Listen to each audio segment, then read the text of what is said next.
Reaching out to potential leads, nurturing prospects, and even reconnecting with past clients can be daunting. But instead of a standard just checking in email, which let's be honest, our inboxes are overflowing with and they're not that enticing to respond to, instead reach out with valuable, useful information that you know is going to be helpful and catch their attention.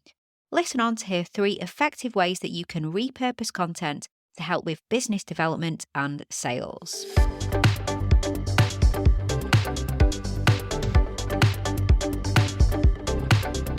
You're listening to the Content 10x podcast, where it's all about content repurposing. I'm Amy Woods, and I'm here to help you maximize your content and find smart ways to get your message in front of more of the right people, whilst also saving time.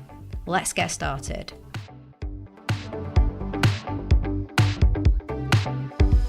Hello and welcome to the Content 10x podcast. I'm Amy Woods, the founder of Content 10x and your host for this podcast episode, and in fact all episodes of the Content 10x podcast.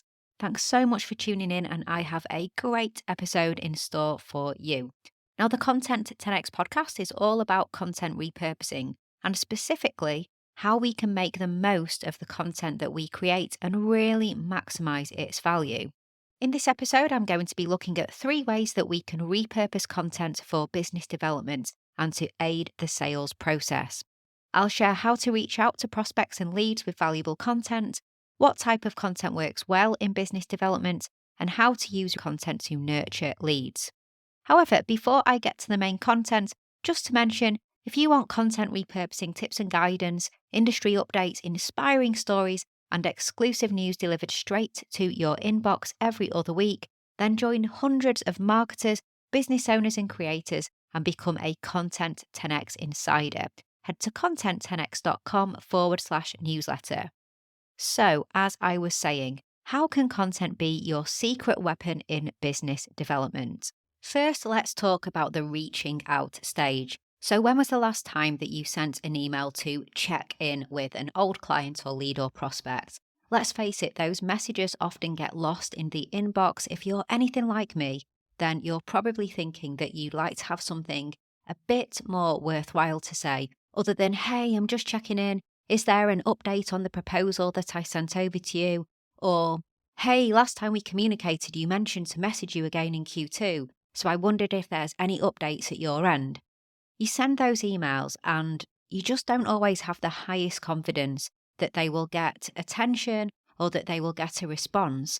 Now, there's nothing wrong with them. It's very, very important to follow up with your leads and prospects, especially if you developed a proposal for them.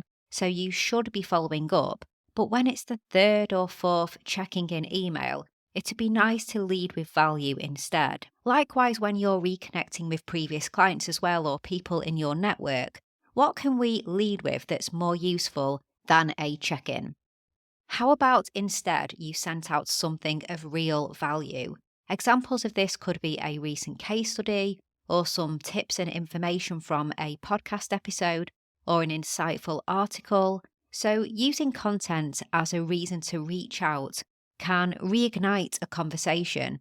It shows a proactive approach and highlights how you are on top of best practices and what's going on in the industry, and genuinely interested in helping them as well, rather than just trying to sell something to them, just trying to get an update and get their thoughts and ultimately, just try and get that sale. But here's the best part. By repurposing content for outreach, you'll discover what kind of content resonates most with your audience when you take a note of their responses and their feedback.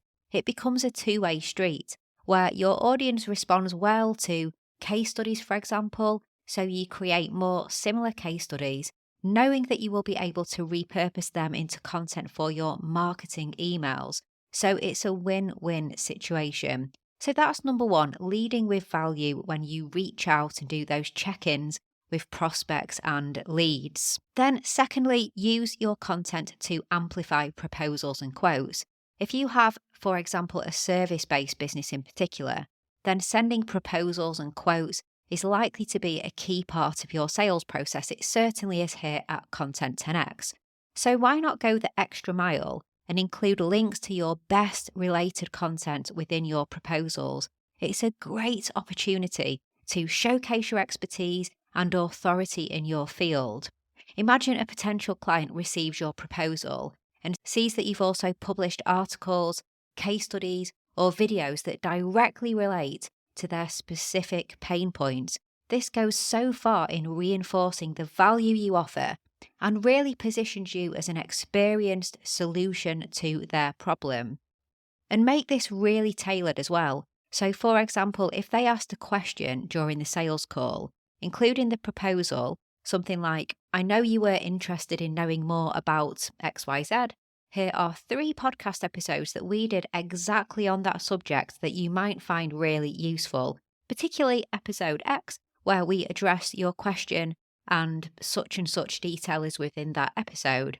Obviously, you do want to directly answer their question as well. It would probably be quite annoying if you just kept pointing them to content, but sharing your related content as well as answering their questions shows an added layer of credibility. Also, if you have a case study that is very similar to the service that they require, then be sure to share that as well. If you've got all this amazing content that shows off your wealth of knowledge and experience and expertise, and also proves that you get results, then there's probably no better time to share it than at the proposal stage. And then number 3, you can use content to really make your pitches stand out. If you have a business that requires you to deliver pitches as part of your sales process, then this presents another perfect opportunity to showcase your content. For example, so if someone you are pitching to asks a question, you can respond with, hey, that's a great question. In fact, we covered that topic extensively in our podcast series. I'll share my thoughts now and I'll follow up with you with more information on that podcast in case it's useful to you. Now, this is pretty similar to what I just said about proposals, but I guess it's more about thinking about your content during the moment when delivering pitches and being prepared to mention the valuable content that you have published at the right moments. And again, I'm not suggesting that they ask you a question and you respond by asking them to read a blog post or listen to a podcast episode. I don't think anything would be more annoying than that, than just people getting pointed to long form content when they're asking you a question. So you would answer in the moment, but just be clear that you're such an expert on this topic that you have published content on that answer that goes deeper. So again, this just establishes credibility. You provide immediate value for your potential client, plus you position yourself as an expert who has already explored and discussed these important topics in detail and published content about it. So as I've shared, your existing content provides a brilliant opportunity to improve your communication with and nurturing of prospects and leads. It helps you to improve your proposals and, if you do them, your pitches as well. But what content are we talking about? So what can we share? Now, I know I've already mentioned some already, but to go through in a bit more detail, some great examples of content you can repurpose to share with leads could be case studies and customer stories, industry news, your how-to guides, blog posts, podcast episodes and videos, your lead magnets as well, or business updates that keep you top of mind and demonstrate that you're invested in their success and dedicated to providing ongoing value beyond your own products and services. And as I mentioned earlier, when creating content, bear your current specific prospects and leads in mind. What kind of content do they need right now? What will resonate with them and deliver real value? And what is coming up again and again in sales conversations? Then you can create content with this in mind.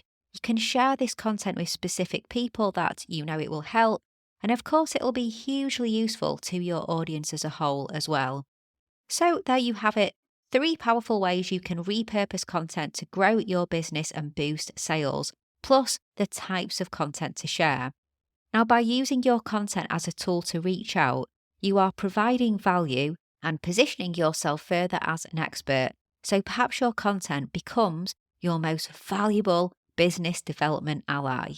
Okay, so that's a wrap. I hope you found this episode super useful. If you need help with your content repurposing, then we at Content 10X offer a fully done-for-you content repurposing service for B2B businesses. So we operate as an extension to your marketing team, and we work to maximize and repurpose your content.